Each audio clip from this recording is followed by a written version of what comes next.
Hello guys, ഈ video ഒരു 3 മാസമായിട്ട് എൻ്റെ ക്യാപ്കട്ടിൻ്റെ ഡ്രാഫ്റ്റിൽ കിടക്കുന്നുണ്ട്. എന്താ ഞാൻ അത് പോസ്റ്റ് ചെയ്യാതെന്ന് വെച്ച് കഴിഞ്ഞാൽ സംഭവം എനിക്ക് ഇങ്ങനെ ഒരു വീഡിയോ ഉള്ളവർ മറന്നു പോയതാണ്.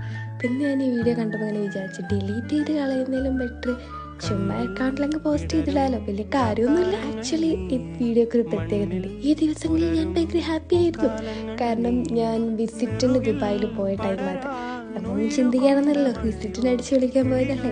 പിന്നാണല്ലോ ദുബായ് മടുത്ത് തിരിച്ചു വരുന്നത്. ആക്ച്വലി ദുബായ് വാസ് അടിപൊളി. നമ്മൾ ഒറ്റക്കല്ലെങ്കിൽ പക്ഷെ കുറേ കാര്യങ്ങൾ എന്നെ ദുബായ് പഠിപ്പിച്ച്. ഒറ്റക്ക് നിന്നതിൽ ഞാൻ ഒരുപാട് കാര്യങ്ങൾ പഠിച്ച് ലൈഫ് അങ്ങോട്ട് ചേഞ്ചായിപ്പോയി. മെയിൻ തിങ് വീട്ടുകാരെ വാല്യൂ മനസ്സിലായി. അതെനിക്ക് മനസ്സിലാക്കാൻ ദുബായ് വരെ എത്തേണ്ടി വന്നു. എന്താക്കാനോ. എന്നാലും എനിക്ക് അവിടെ ഫ്രണ്ട്സൊക്കെ ഉണ്ടായിരുന്നു കേട്ടോ. പക്ഷെ എല്ലാവരും തിരക്കുകളിലായിരുന്നു. അതാണ് മെയിൻ പ്രശ്നം. ഹായ് ഗൈസ്, ഇതിന്റെ യൂട്യൂബിലേക്ക് ഇൻസ്റ്റയിലൊക്കെ